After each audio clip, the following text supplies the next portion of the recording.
I have to be completely transparent about this. These are not my own thoughts. These are observations that I've seen in my own experience, but also coupled with other providers or teachers that I see on YouTube and articles online and things like that. And I'm happy to cite those people offline, but I'm sure the author of the quoted article would rather talk to those persons about it. But I actually agree because I am seeing this. So when we talk about development, our product is a SaaS product, Crow's Nest, and the concept behind Crow's Nest is based in the category of project success navigation.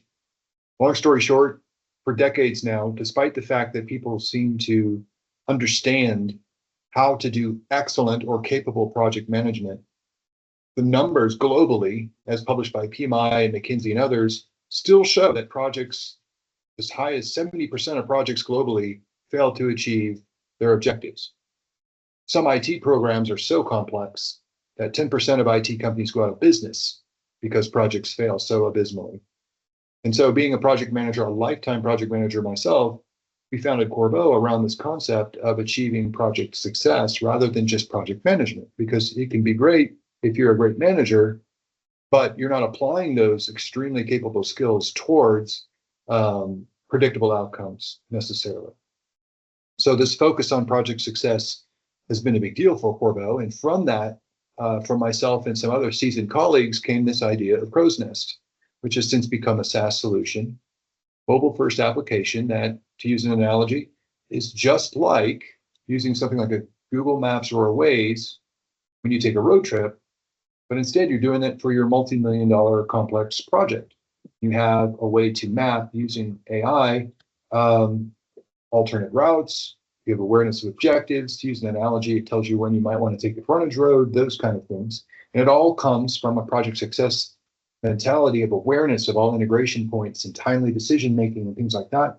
And most in particular, if there are blockers or setbacks, are there applicable deviations or corrective action, and getting that information in a more timely fashion. So we like to, again, think projects are journeys, right?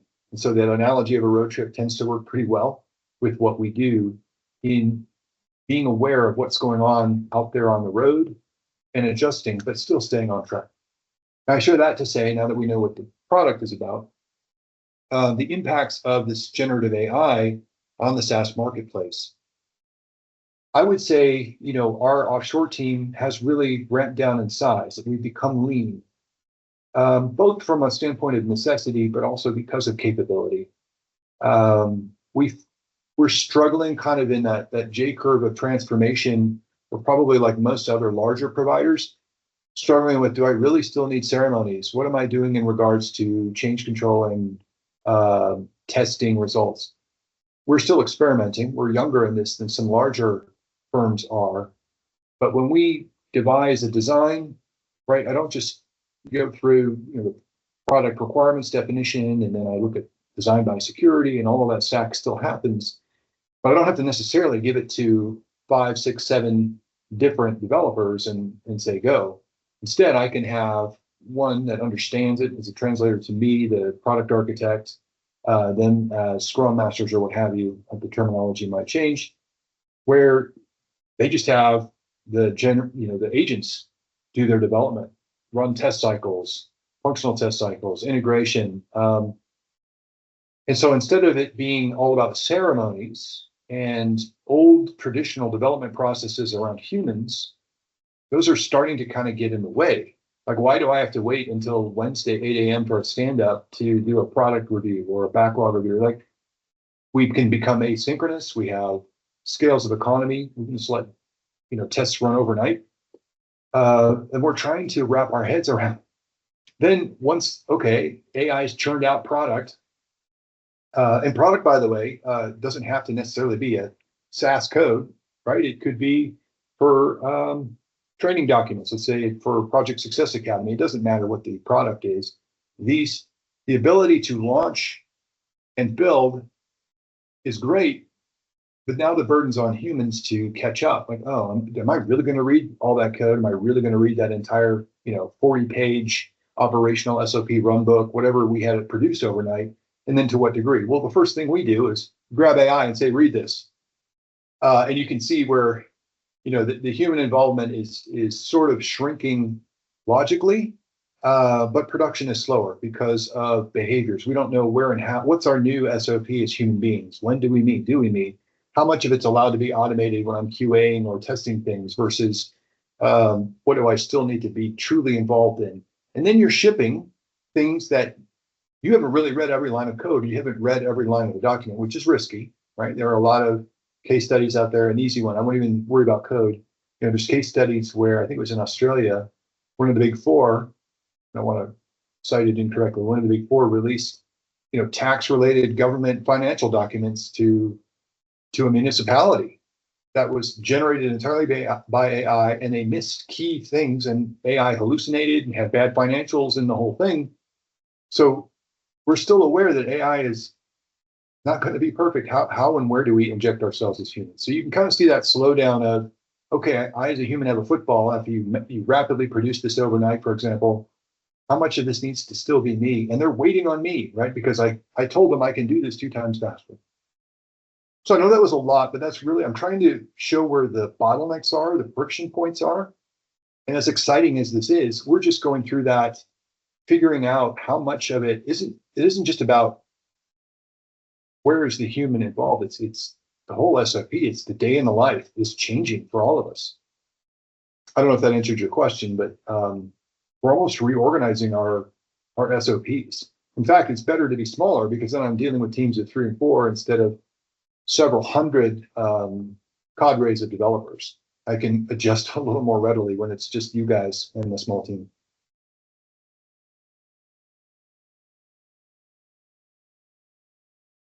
Yeah, I think you're exactly right. We could go back to our prior conversation just about redevising our business processes and when the humans, how we do our work, how we work asynchronously, and then together we've rewritten SOPs. I think we're a ClickUp shop. It doesn't matter, but we've rewritten entire SOPs in ClickUp using generative AI.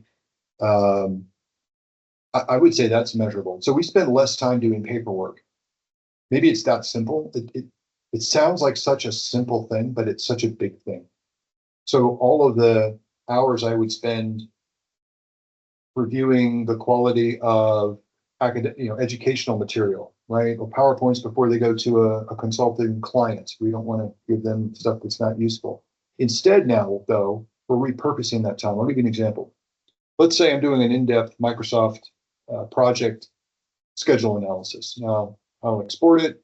I'll start exploring things in AI. And instead of saying, these are all, like the old days, I would just say, these are all the late tasks, and here's the teams that need to do it, and here's the people that need to come back to me. Now, all of that's done in 5-10 minutes. I don't have to spend all that time pivoting pivot tables and Microsoft project filters and all of those things. Now those things happen very quickly, and I instead can start to think about what if scenarios and what would an executive want. I can get back to being that executive's best friend as a project manager. What I mean by that is if I see, okay, great, my executive says, Ben, go give me all the tasks that are late so that we can, attack those and try to get them caught up. If I really ask myself, is that really what the executive wants, though? Or are they just thinking, oh, the best I can get from Ben and the project management team is at least they could tell me what's late and who owns them, and we'll follow up. I think what they're really asking is, at least if I was in their shoes, what's everything that's late? Understand who owns it. What are they waiting on or dependent on, and who's dependent on them because they're late? And what milestone, payment milestone, regulatory milestone, what key element when I go to my board or my shareholders or whatever is really being impacted? So I think most executives have just learned over time, some of them may have been project managers themselves, I've got to start by asking just what's late. And if I attack everything that's late and get that fixed, then I could presume I'm going to make that milestone. That's not always the story, but they don't need to know how the sausage is made. So now I have time to, okay, I found out who's late. That's not fair. I found out what's late and the team that can help with that. And I can see what happens if they do or don't get it done in the next T-5 days or whatever it is. And I have time to look at, is a key milestone or whatever really at risk? And if so, I can then go out and say, here's 1, 2, or 3 plans about how we could protect this milestone or get back on track. Or if we can't, tell your board, I can do this. We're going to eat this contingency here, but this milestone is still good out here. Before, I spent so much time as a project manager just trying to get the stories straight. I never had time for that strategic stuff to help work with that executive on how can I help you protect your milestone and your promises to your shareholders. So I'm not sure if that's, and we've done that real time. We're doing it right now, real time. With one client of ours, I think the program is around 120 million over 3.5 years. Those kind of things weigh heavy when you have a lot on the line. And those opportunities to be an advisor, not a mechanic, I think are starting to become more the norm than the nice to have.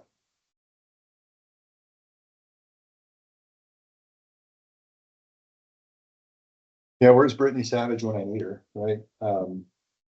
Shout out to BAI on the work they're doing in AI ethics and the human condition around AI ethics. It's an interesting spin, right? Most of us here, how are you able to integrate all these agents and this rapid immersion into productive technology? And we think, how do you make that? How do you make the humans fit that, right? And I just talked about a case study where I myself have doubled my productivity, and that's a dangerous statement to say because people hear double your productivity and really you can do twice as much. I'll just hire half as many people. That's not what I mean about double my productivity, right? Let me clarify. Things I used to do before that were very mechanical, like a deep schedule analysis, used to take me hours, right? Don't get me wrong, I like solving puzzles. It was fun. But now I can do that in 30 minutes with the help of AI, which now that I have the Christmas lights untangled, then I can go and be strategic about it. Well, how can I catch up? Or how can we stay ahead? Or, are there alternative paths to getting even more value out of where we are based off of what I understand? When I say I've doubled my productivity, it's because the old stuff that used to take hours, I'm now instead spending that time on strategic, higher value, better, faster, smarter, safer approaches so that not only, even if we're in recovery, if we come up with a recovery plan and I get there, kind of like the project success navigation software, because I've been correcting as I go and I know where I am, I'm spending more time looking ahead out of the crow's nest. I'm looking at the horizon and planning for that instead of what most of us do as project managers, and we work on today only, just trying to keep the fires subdued and work on today and work on today. And so I think the question about how do we make it work with humans isn't, well, just make them teach them the tools and make them twice as productive. The ethical question is, the tools are always going to be doubling, tripling, quadrupling based off of whatever your benchmark is 3-4 years ago. What's the danger to the humans? And I don't mean the whole joke about, the Terminator and Skynet and whether that's real or not. What I'm talking about is if I'm a user and I ask my team to be users and I ask them to be, quote, twice as productive, very dangerous statement, an unfair statement. I want them to be the same productive, but do more valuable work. We need to find a new term for that. Don't have it yet. So I'm going to stop using twice as productive and say, focused more on the high value stuff. So I've mechanized some of the root startup analyses, mechanics, timesheets, and all that are automatically done. I'm not wasting my time on that anymore. The question is, from ethically, where in a sphere of wellness can I increase my potency, not my output? Where can I use more of this intuition and years of experience in my field and bring that to light? I think many of us have been swimming in our fields, in project managers, in construction, software, and pharma, hospitals, and healthcare. And we've been hearing and seeing all this stuff. And we understand business processes and governance. Half of us could probably speak to boardrooms today. But we don't get the chance because we're at the keyboard doing spreadsheets and Microsoft Project and status meetings and all the mechanics. That's automated.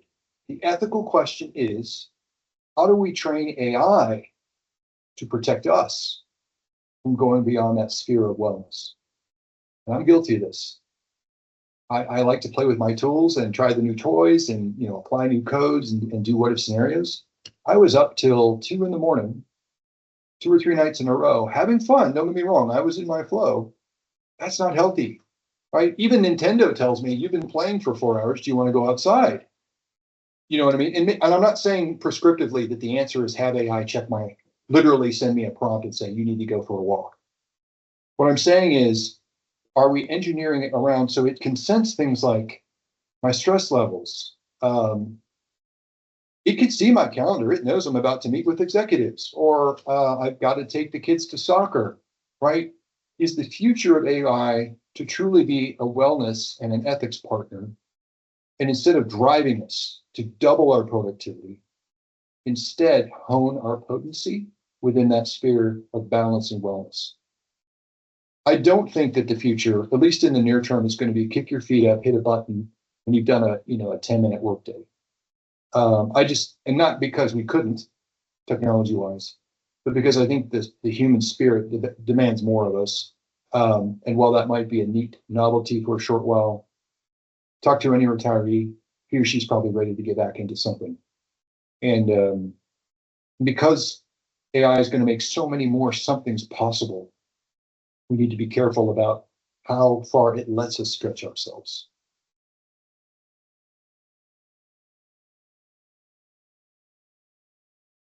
Yeah, I think everyone's going to point to everybody's buying RAM and chips and data centers and investing in AI. Anecdotally, I've heard more people are spending money on building AI computing centers than they are on Bitcoin mining, right?